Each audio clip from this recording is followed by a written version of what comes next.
Boa noite, queridos. É uma grande alegria estar aqui com vocês nessa noite para juntos louvarmos o nosso Deus e adorarmos.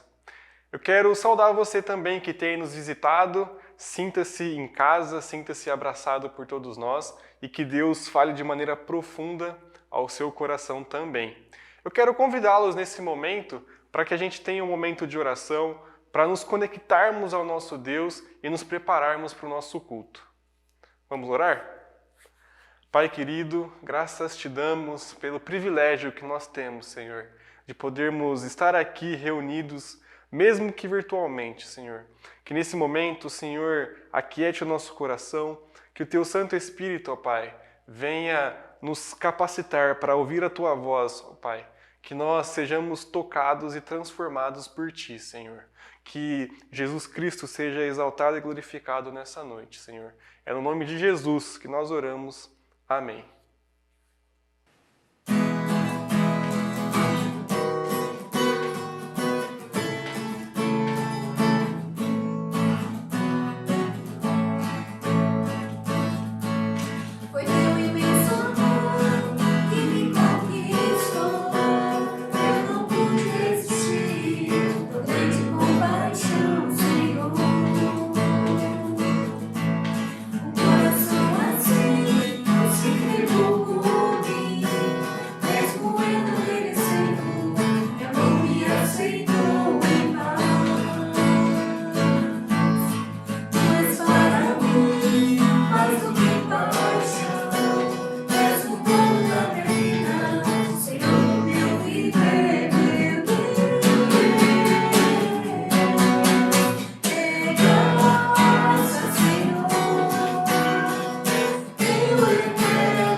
Boa noite, irmãos. Vou ler aqui um versículo bíblico.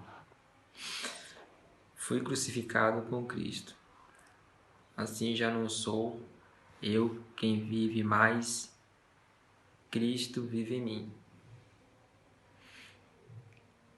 A vida que agora vivo no corpo, vivo-a pela fé no Filho de Deus, que me amou e se entregou por mim.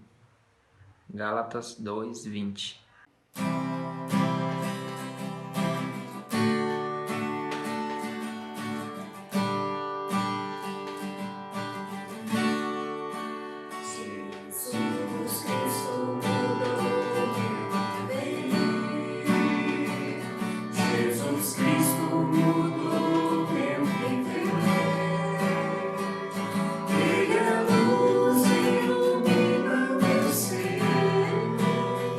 Se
Boa noite, irmãos. Meu nome é Lucas Pedro, eu sou presbítero aqui na Igreja Presbiteriana Flamboyant e eu estou aqui para falar sobre esse verbo importante que faz parte dessa série, Conjugando o Verbo Amar. E eu me atrevi e pedi para o Joilson, para o pastor Joilson, para eu falar sobre esse verbo, converter, porque eu tenho falado sobre esse verbo com os adolescentes da nossa igreja, com o Murilo, com o Guilherme, com o Davi e com o Vitor. E para isso eu tive uma conversa no grupo de WhatsApp com o Rafa, com o Léo e com o Paulo sobre conversão. A gente conversou bastante sobre conversão e depois conversamos com os adolescentes sobre conversão. Por isso eu senti vontade de compartilhar com toda a igreja esse ensino que a gente tem feito sobre esse verbo, sobre a conversão, na verdade. A primeira coisa que eu quero fazer com você hoje é te constranger, mais ou menos, te perguntando: você é convertido? Quando você se converteu? Como foi a sua conversão? Esse é o tipo de pergunta que, vez ou outra, aparece aqui no nosso ambiente de igreja e no ambiente de qualquer igreja cristã, né? O momento da conversão. E ela, é engraçado que essa pergunta ela tem um tom assim meio de indiscreta mesmo, né? Porque parece que ela também ela tem um perigo de vir carregada de um julgamento. Será que você já se converteu de fato? Será que isso realmente já aconteceu com você? Então, assim, é uma pergunta que a gente faz, né? Mas que é uma pergunta muito pessoal, muito íntima, de um relacionamento muito profundo com Deus, né? Mas até por isso eu acho importante a gente falar sobre esse verbo, falar sobre essa questão da conversão. Eu me lembro, há algumas semanas atrás, eu até compartilhei nesse grupo do WhatsApp que a gente tem ali para tutoriar os adolescentes.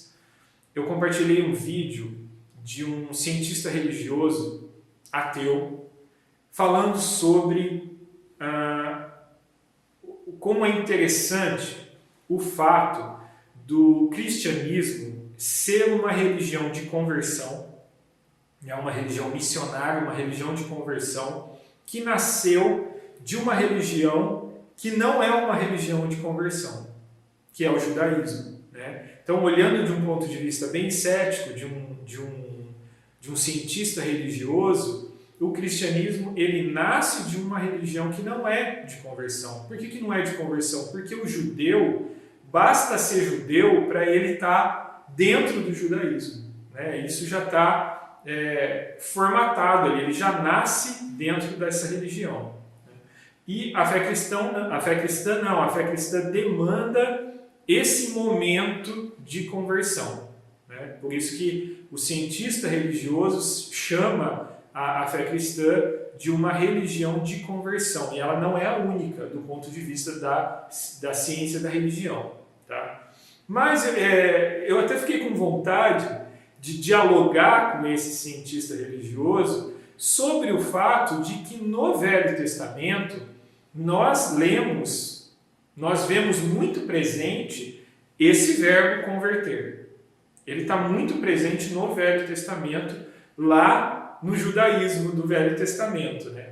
Então, você pega, por exemplo, um texto que eu separei aqui para a gente ler. São inúmeros textos no Velho Testamento, onde Deus, por meio dos profetas, ele fala sobre conversão para o seu povo. E eu separei aqui um texto de Jeremias que ele meio que sintetiza a dinâmica desse uso, desse verbo converter. Então eu vou ler para vocês. Enviei a vocês, repetidas vezes, todos os meus servos, isso é Deus falando, tá? Enviei a vocês, repetidas vezes, todos os meus servos, os profetas, para dizer que cada um de vocês deveria converter-se da sua má conduta, corrigir as suas ações e deixar de seguir outros deuses para prestar-lhes culto. Assim vocês habitariam na terra que dei a vocês e a seus antepassados, mas vocês não me deram atenção, nem me obedeceram. Olha que interessante, o uso do verbo converter, usado aqui por Jeremias, né, que recebeu essa mensagem de Deus e passou para o povo. E ele diz o seguinte, que o povo deveria se converter da sua má conduta. Então, o significado no Velho Testamento do termo converter é sempre esse de você estar andando numa direção, de você estar vivendo a vida de um modo e Deus chama para que a gente mude de direção, para que o povo de Israel mude de direção e se volte para ele. Para que o povo de Israel se arrependa daquele modo de viver e que viva uma vida voltada para Deus. Então a conversão não é simplesmente você sair de um caminho A e ir para um outro caminho B. Não. É você sair de um caminho A e você ir num caminho que é voltado, que está voltado para Deus. Converter no Velho Testamento, em resumo, é se arrepender desse modo de vida que você está vivendo e então voltar-se para Deus e viver de acordo com os mandamentos de Deus. No Velho Testamento, esse é o sentido. É uma ação do ser humano. Aqui, especificamente, do povo de Israel. É uma ação que deveria ser feita pelo povo de Israel. Porém, uma coisa que chama a atenção nesse texto é o tempo verbal que está a palavra habitar. Repare aí, assim vocês habitariam na terra. Quer dizer, isso na verdade nunca aconteceu direito com o povo de Israel. Essa conversão ela nunca aconteceu direito, porque o povo nunca de fato conseguiu plenamente se arrepender dos seus pecados e se voltar para Deus. Em alguns momentos ele estava mais voltado, esse povo estava mais voltado para Deus. Em outros momentos ele estava completamente ao contrário dos caminhos de Deus, né? Mas nunca de uma maneira plena. Sempre ficou no poderia, no deveria. E isso é importante a gente guardar. Eu peço que você guarde isso nesse momento, porque é importante guardar como essa conversão, no sentido do Velho Testamento, ela sempre foi insuficiente. Ela sempre foi uma ação humana, mas sempre foi insuficiente. Tá? Então, essa é a ideia de conversão que permeia todo o Velho Testamento. Tá? Aí a gente vai para um outro ponto importante, que é a personagem que faz o link do Velho Testamento com o Novo Testamento. Quem é essa personagem? Essa personagem é nada mais, nada menos do que o maior homem que já existiu segundo Jesus. Eu estou falando de João Batista. João Batista é aquele que foi enviado para preparar o caminho do Messias, para preparar o caminho de Cristo. E o interessante é que João Batista, ele é um profeta, né, que fala a mesma coisa que os outros profetas falaram sobre conversão. Que aqui, na fala de João Batista, se traduz como arrependimento e se voltar para Deus. Então eu vou ler um texto aqui sobre João Batista, sobre isso que eu estou falando. Naqueles dias surgiu João Batista, pregando no deserto da Judéia. Ele dizia: arrependam-se, pois o reino dos céus está próximo. Este é aquele que foi anunciado pelo profeta Isaías. Voz do que clama no deserto, preparem o caminho para o Senhor, façam veredas retas para ele. Então, olha só, o papel de João Batista é falar sobre conversão, mas ainda naquele molde, naquele significado que a conversão tinha no Velho Testamento. Naquele sentido em que Deus falava de conversão através dos profetas no Velho Testamento. Então, a conversão, você percebe que a conversão permeia toda a palavra de Deus, mas com significados diferentes. Porque quando Cristo vem até nós, o significado da conversão se torna muito mais profundo, e é isso que a gente vai conversar um pouco hoje. Quando a gente fala sobre conversão do ponto de vista da fé cristã, a gente tem vários textos que são vitais, todos os textos são vitais, né? Mas tem um texto que eu preciso falar para você, que é o texto, que é a conversa de Jesus com Nicodemos, com o fariseu Nicodemos. Né? Nicodemos, como muitos aqui sabem, ele vai procurar Jesus na calada da noite para não ser visto pela sociedade, porque ele tem muita curiosidade sobre Jesus, sobre os ensinos de Jesus. Então ele busca Jesus para aprender mais sobre Jesus, por curiosidade. Bom, então eu vou ler para vocês agora o texto, um trechinho dessa conversa de Jesus com Nicodemos, que está lá em João 3, de 3 a 5. Em resposta, Jesus declarou: digo a verdade, ninguém pode ver o reino de Deus se não nascer de novo. Perguntou Nicodemos: como alguém pode nascer sendo velho? É claro que não pode entrar pela segunda vez no ventre de sua mãe e renascer. Respondeu Jesus: digo a verdade, ninguém pode entrar no reino de Deus se não nascer da água e do Espírito. Percebam como Jesus trouxe uma profundidade muito maior aqui para a ideia de conversão. A gente precisa entender que tudo isso era muito novo para o judeu. Tudo isso era muito novo, porque eles nunca tinham ouvido falar disso. Né? Conversão para eles era um ato deles, era um ato de você se arrepender dos seus pecados e você daquele seu modo de vida e se voltar para Deus.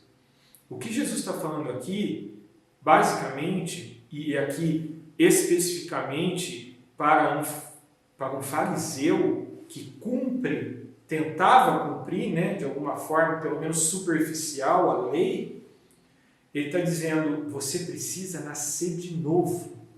Sabe quando a gente usa essa expressão para alguém, tem até aquela coisa assim de fulano é tão feio que não tem o que fazer, precisa nascer de novo. Né? É horrível essa expressão, mas a gente já ouviu essa expressão e, se bobear, alguns de nós já falamos essa expressão algumas vezes. Mas, de certa forma, é isso que Jesus está falando para Nicodemos. Não é o que você vai fazer, é o que o Espírito de Deus vai fazer. Você vai nascer, você precisa nascer de novo da água e do Espírito.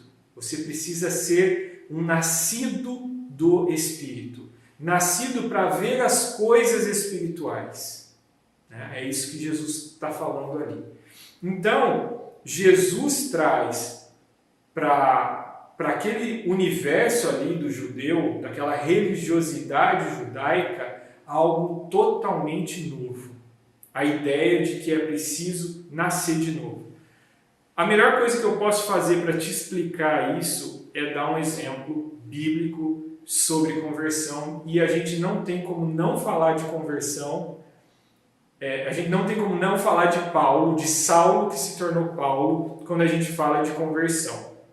Então vamos lá para o texto de Atos 9, do 5 ao 9, e a gente vai relembrar como foi esse chamado de Saulo. Vamos lá. Saulo perguntou: quem és tu, Senhor? Ele respondeu: eu sou Jesus, a quem você persegue. Levante-se, entre na cidade, alguém dirá o que você deve fazer.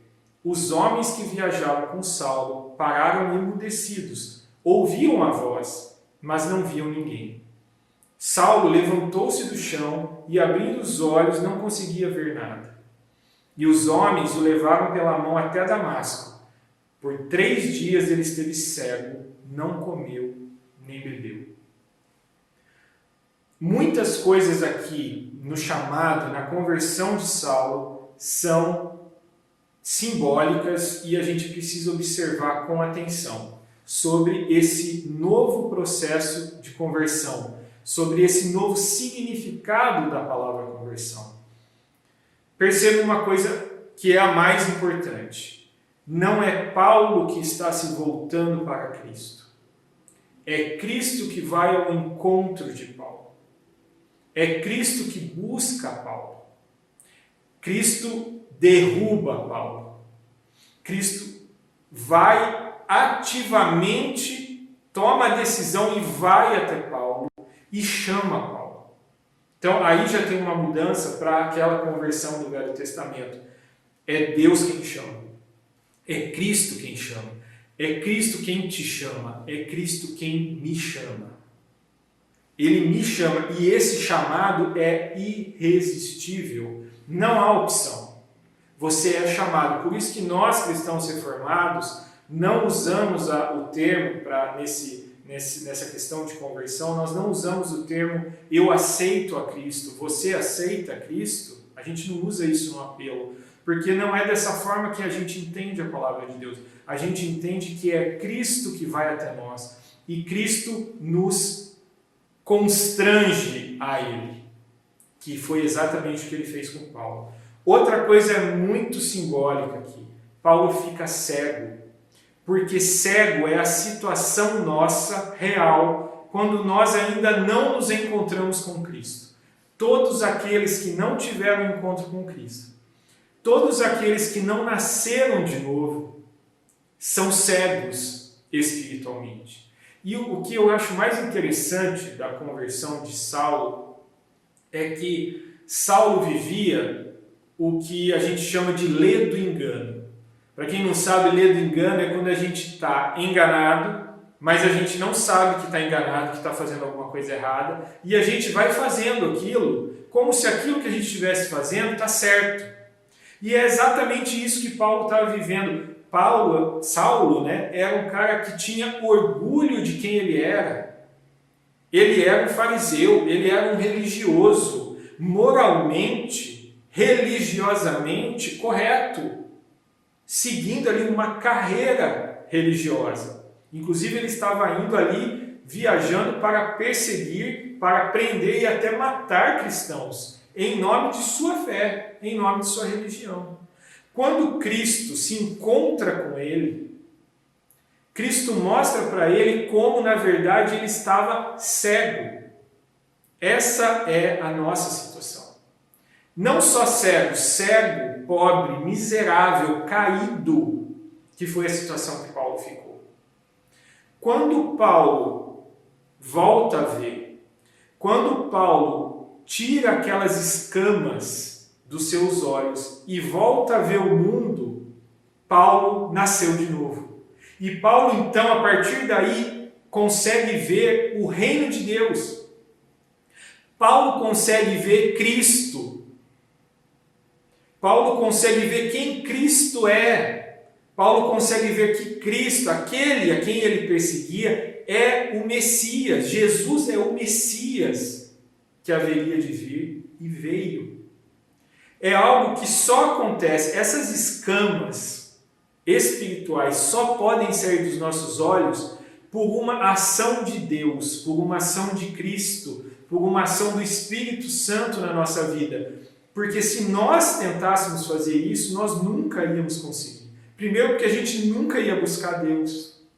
Então, o novo sentido, o novo significado da conversão no Novo Testamento, depois de Cristo, é o sentido de que Cristo te busca. Ele te constrange, ele te derruba, ele mostra quem você não é. Ele mostra que a sua moral, a sua ética, como diz o próprio Paulo, é lixo. Aquilo que você tenta fazer para ser uma pessoa correta não serve de nada. Você precisa se encontrar com Cristo. E quando você se encontra com Cristo, você percebe que você estava cego.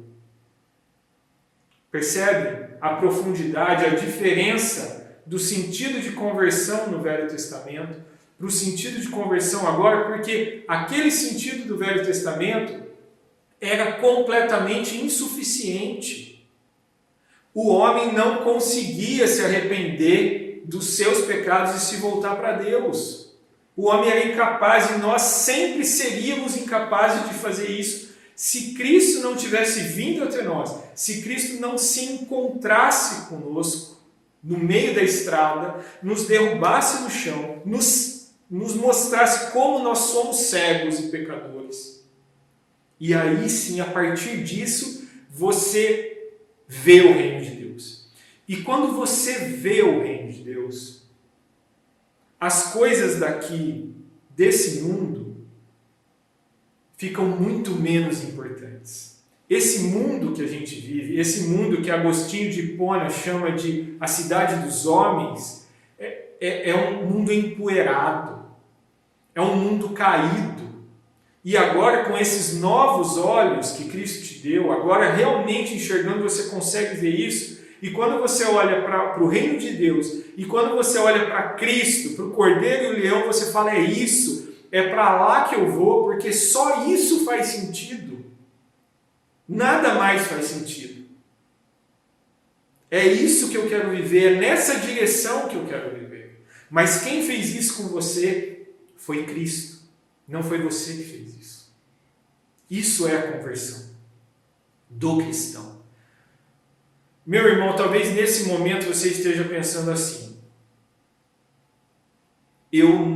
Lucas, eu não vejo esse reino ainda.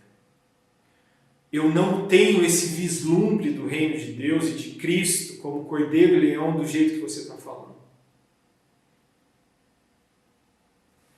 E aí você fica muito preocupado, porque eu acabei de falar que não depende da sua ação, que depende da ação de Cristo. Então você está enrascado. Porque se você não tem o que você possa fazer e você não tem essa visão, se você não consegue ter essa percepção do quanto opaco é o nosso mundo e o quanto lindo é o reino de Deus, você deve estar meio desesperado nesse momento.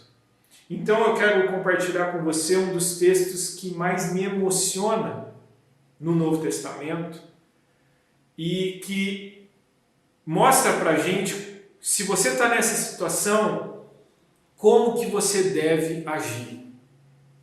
Tá? Isso é o máximo que eu posso fazer como cristão reformado, o máximo que eu posso me aproximar de um apelo para a conversão. Vamos ler junto o texto de Marcos 10, do 46 ao 49, do versículo 46 ao versículo 49. Bom, os discípulos estavam caminhando com Jesus para Jericó. Então chegaram a Jericó.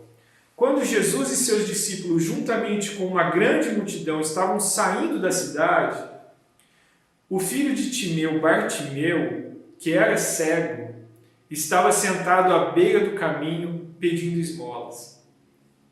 Quando ouviu que era Jesus de Nazaré, começou a gritar: Jesus, filho de Davi, tem misericórdia de mim. Muitos o repreendiam para que ele ficasse quieto, mas ele gritava ainda mais: Filho de Davi, tem misericórdia de mim. Jesus parou e disse: chame-o. Eu sempre me emociono quando eu leio esse texto, porque Bartimeu, meu irmão, sou eu.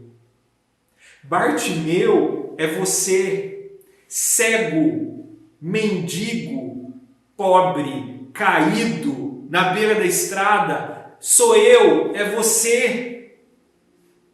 Então, o máximo que eu posso te mostrar de como seria um apelo a Jesus é exatamente o que esse texto retrata. Então, se você está confuso diante do que eu acabei de falar para você sobre conversão, eu peço que você siga o ensino de Cristo sobre oração. Entra no teu quarto, fecha a porta e repita essas palavras de Bartimeu: Jesus, filho de Davi, tem misericórdia de mim, porque eu sou cego, eu sou pobre, eu sou pecador, eu sou miserável, então venha. Essa é a disposição, esse é o máximo da disposição que você pode fazer. Busque a Cristo de todo o seu coração. Por quê? Porque você quer deixar de ser cego. A cura de Bartimeu e todas as outras curas e todos os outros milagres de Jesus eram sinais, coisas materiais que Jesus fazia para mostrar a realidade espiritual. Nós somos todos Bartimeus. Você é Bartimeu, então você é cego, você é um mendigo, você deve se colocar no meio da estrada, pular no meio da estrada como Bartimeu fez e falar: Jesus, filho de Davi, tem misericórdia de mim. Faça isso, faça isso. se você não tem essa percepção do reino de Deus, se você não consegue ver o quanto o reino de Deus é muito mais significativo, é muito mais importante do que essa vida que nós estamos vivendo, e você não consegue se voltar para isso, faça isso que eu estou te falando. Faça isso. Bom, mas agora eu quero falar um pouco sobre aqueles que têm convicção da sua conversão, que sabem que já se converteram, que sabem que já nasceram de novo. Para esses que, como eu, já têm essa percepção do reino de Deus e de como o nosso mundo é caído. E eu gostaria então de falar sobre um outro discípulo, que é Simão Pedro, né? Esse texto que eu vou ler agora, meus irmãos, é um texto que sempre me intrigou e que, na verdade, ele foi o centro do meu estudo para essa mensagem que eu estou passando a vocês. Esse texto sempre me intrigou, ele está em Lucas 22, do versículo 29 ao 32. Nesse momento aqui, Jesus tinha acabado de tomar a ceia, a última ceia com seus discípulos, e ele estava falando algumas palavras antes de ser preso. E eu vou ler para vocês esse versículo. Ele disse o seguinte: "E eu designo a vocês um reino, assim como meu Pai o designou a mim", o reino, esse reino que eu acabei de falar, "para que vocês possam comer e beber à minha mesa, no meu reino, e sentar-se em tronos, julgando as 12 tribos de Israel." Então, Jesus falou isso a todos os discípulos, né? Aos 11 ali no caso. Né? E depois ele se volta especificamente para Pedro, para Simão, e diz assim: "Simão, Simão, Satanás pediu vocês para peneirá-los como trigo. Mas eu orei por você, Simão, para que a sua fé não desfaleça. E quando você se converter, fortaleça os seus irmãos."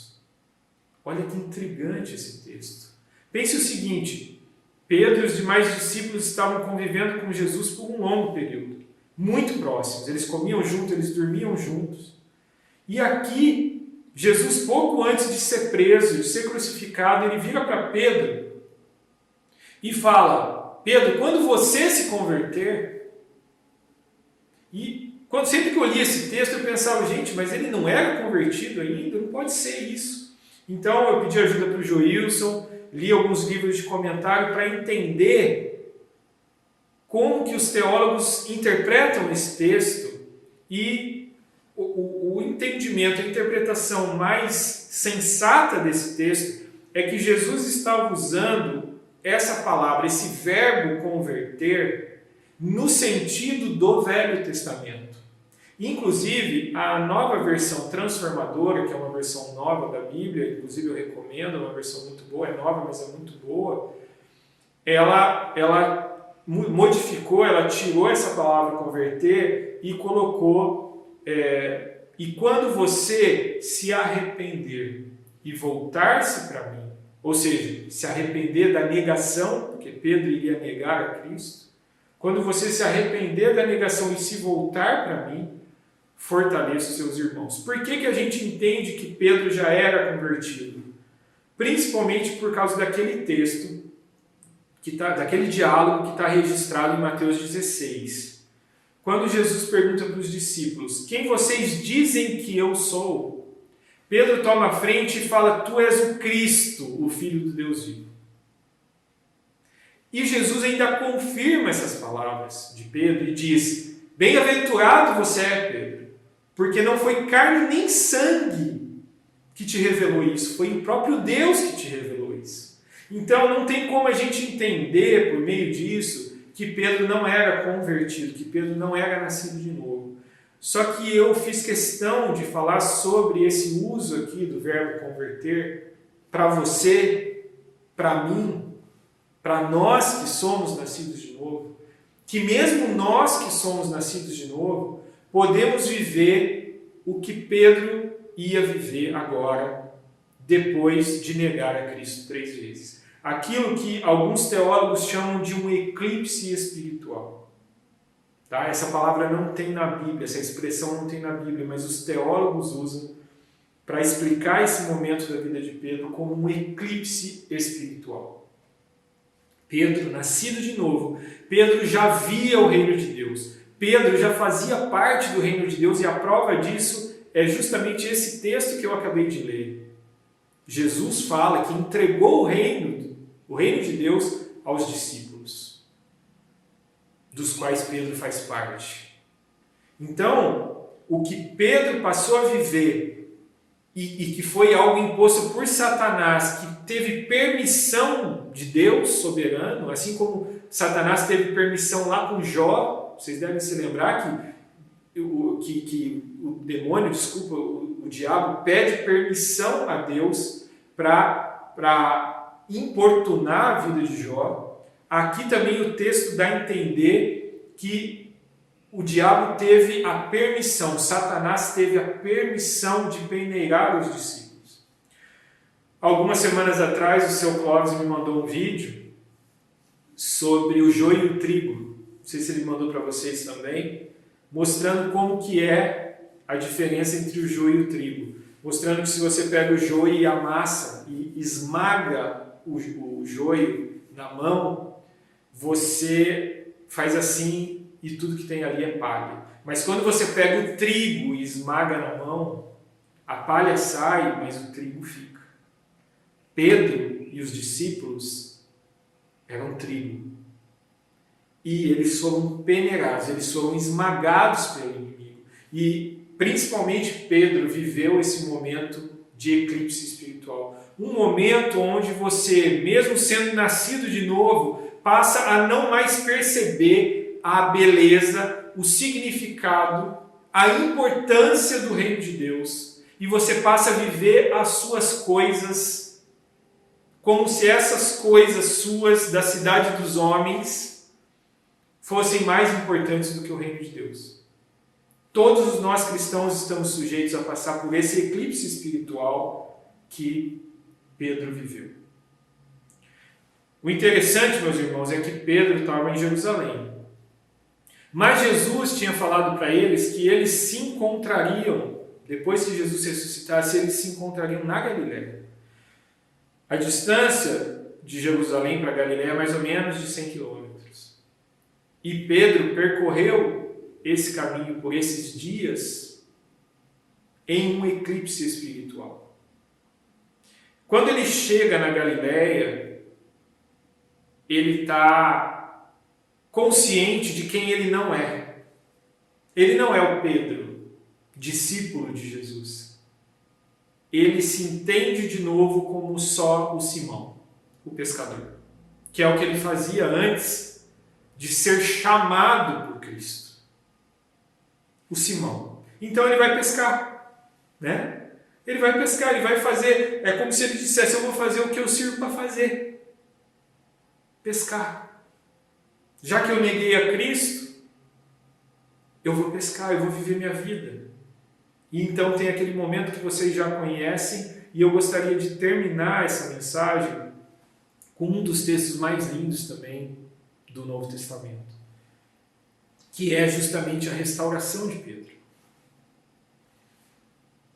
Esse texto está em João 21, do versículo 15, eu vou ler só do versículo 15 ao versículo 17.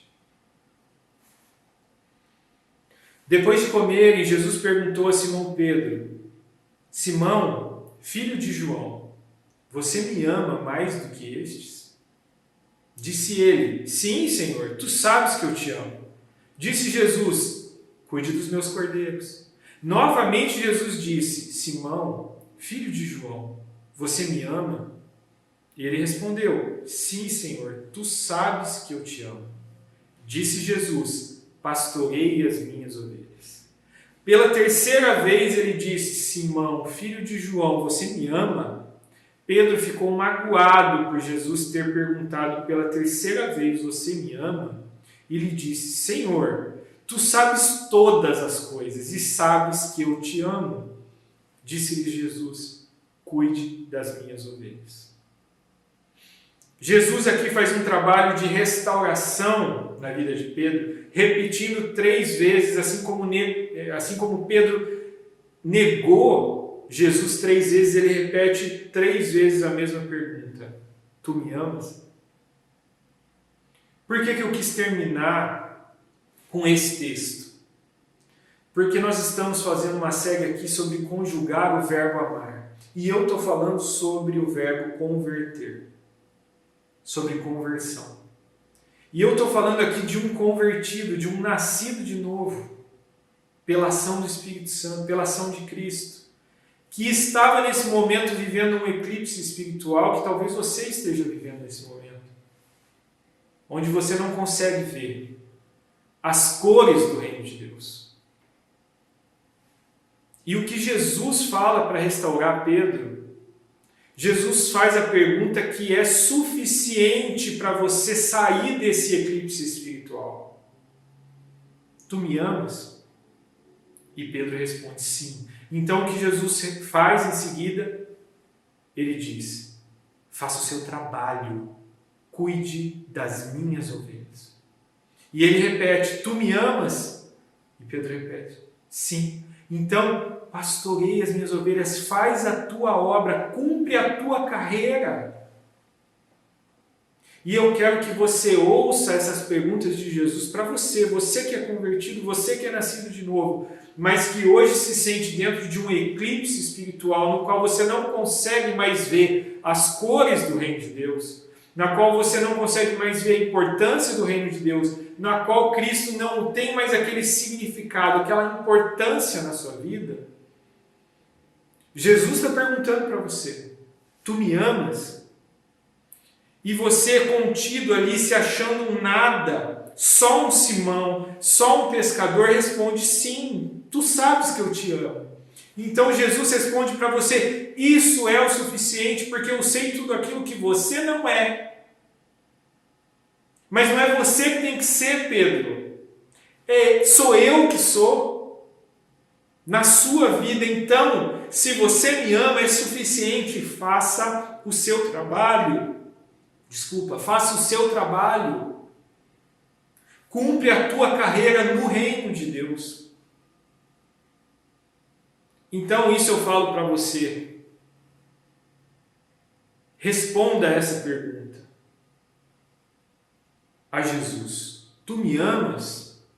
E eu sei que se você é realmente nascido de novo, não tem como responder essa pergunta com não. Você responde com sim, muitas vezes um sim tímido, contido, de quem se acha um nada, por se achar um cristãozinho meio tigela. E Jesus está respondendo: faça o seu trabalho. Então, amar a Cristo é a prova de que nós somos convertidos. E uma vez convertidos, uma vez amando a Cristo, nós temos um trabalho a cumprir. Pastoreie as minhas ovelhas. Talvez você esteja pensando assim nesse momento: Lucas, você está falando para eu ser pastor? Eu sou mulher. Eu sou dona de casa. Lucas, eu sou idoso. Lucas, eu sou adolescente. Você está me falando para pastorear as ovelhas? Isso é trabalho do Joilson. Deixa eu te falar uma coisa. Nós cristãos reformados acreditamos no sacerdócio universal dos crentes. O que Cristo falou aqui para Pedro não é só para Pedro. Não é só para o pastor da igreja, não é só para o presbítero, não é só para o diácono. É para todos nós que fomos derrubados por Cristo. Todos nós que morremos para as coisas do mundo e que nascemos de novo do Espírito Santo. Então, se você vive hoje, se você se percebe dentro de um eclipse espiritual, eu digo a mesma coisa que eu disse para a pessoa que não se percebe como convertido: entra no teu quarto, fecha a porta e reviva esse diálogo que Jesus teve com Pedro. Diga a Jesus: eu te amo, eu te amo. Diga a Jesus: tu sabes que eu te amo. E saiba de uma coisa, Jesus vai responder para você: cuida das minhas ovelhas. Faça o seu trabalho. Ame as minhas ovelhas. Viva pelas minhas ovelhas. Cumpra a tua carreira. Eu quero terminar essa mensagem da forma como eu comecei. Com aquela pergunta quase indiscreta. Você é convertido? Você é nascido de novo? Você percebe que você é totalmente incapaz de sozinho se arrepender e se voltar para Deus? Você percebe que isso não é uma questão de moralidade, isso é uma questão de poder de Deus? Você consegue então, nascido de novo, ver o reino de Deus e perceber como ele é muito mais importante do que tudo que a gente constrói e vive aqui nesse mundo? Você ama Cristo? Pastoreie as ovelhas de Cristo. Em nome dele, amém. Senhor Deus, eu quero te agradecer por essa oportunidade de falar do teu reino, de falar do teu amor, de falar da tua ação em nossas vidas, Senhor. Eu lhe agradeço, Senhor, porque o Evangelho não é sobre nós, o Evangelho é sobre ti, Senhor. O Evangelho não é sobre a nossa suficiência, é sobre a nossa insuficiência e sobre a sua suficiência, Senhor. Sobre a sua supremacia, Senhor. Eu lhe agradeço por isso, que isso nunca saia de foco das nossas vidas, Senhor. Senhor, nós éramos mortos, nós éramos cegos, nós éramos pobres, nós éramos miseráveis, mas o Senhor se encontrou conosco. E o Senhor nos fez nascer de novo da água do Espírito, Senhor. Eu lhe peço também por aqueles, Senhor, que ainda serão chamados, Senhor. Chame-os, Senhor. Derrube-os no meio da estrada, Senhor. Mostre a eles como eles são cegos, Senhor. E coloque-os, Senhor, voltados para o teu reino, para cumprir a missão. Senhor, nos permita que a gente cumpra a nossa carreira, que a gente permaneça com o teu reino à nossa frente e que a gente cumpra a nossa carreira como cristão.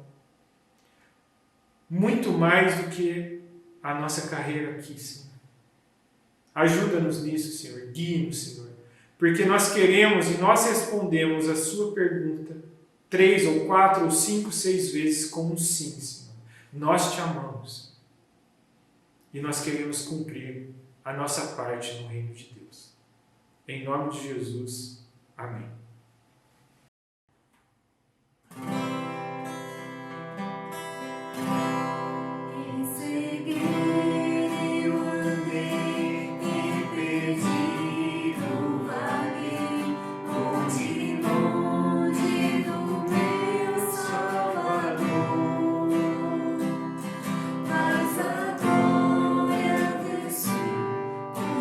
Sangue verteu e salvou.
sofreu lá na cruz e salvar este pobre pecador.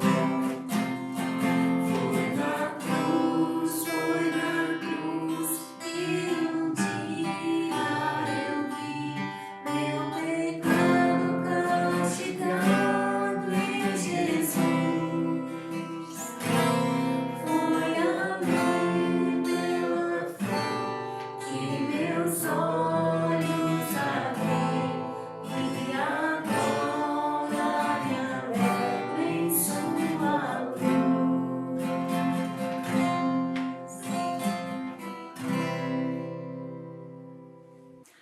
Boa noite, irmãos. Espero que estejam todos bem aí no conforto da sua casa, com esse friozinho, estejam bem protegidos.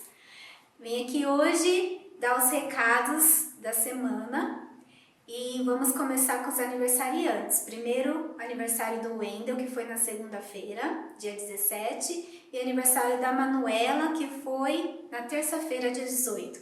Que Deus esteja abençoando vocês, que vocês continuem crescendo com sabedoria e conhecimento de Deus. Na sexta-feira foi aniversário da Bia, a Beatriz também. Deus abençoe sua vida, Bia, que Deus continue conduzindo e te abençoando. As atividades semanais, na terça-feira, às 8h30, às 20h30, estudo bíblico. E na quinta-feira, às 8h30 também, oração, a reunião de oração. De sábado, às 18 horas, adolescentes. Domingo, às 15 horas, as crianças, encontro das crianças. E depois do culto, não se esqueça também do nosso espaço Cafezinho. Se caso você queira participar de alguma dessas atividades, manda um recado, uma mensagem lá no Facebook da igreja, que a gente envia para você o link para estar participando do estudo bíblico, da reunião de oração. Deus os abençoe e uma ótima semana. Meus irmãos queridos, eu espero que esse tempo de culto a Deus tenha falado ao seu coração, que essa mensagem tenha tocado profundamente você, faça você refletir durante a semana sobre as palavras que nosso presbítero Lucas trouxe e que Deus promova mudanças, promova conversões durante a nossa caminhada, que se for necessário essa semana você tenha experiência assim também. E vamos orar, terminando o nosso culto e pedindo também a bênção de Deus sobre nossas vidas. Pai querido, mais uma vez chegamos aqui ao final do nosso culto que nós oferecemos ao Senhor. Oferecemos com as nossas músicas, nossas poesias, nossas orações, também a nossa mensagem. O intuito dela é glorificar o nome do Senhor e também aprendermos, sermos nutridos e alimentados por essa palavra, a palavra que nos traz vida. E obrigado, Deus, obrigado pelas oportunidades que o Senhor tem nos dado. Primeiro, a salvação em Jesus Cristo, a conversão que nos trouxe de volta à vida, mas também, sempre que nós nos desviamos, o Senhor nos chama de volta para perto de si. Obrigado por esse presente, esse cuidado tão amoroso de um Pai verdadeiro.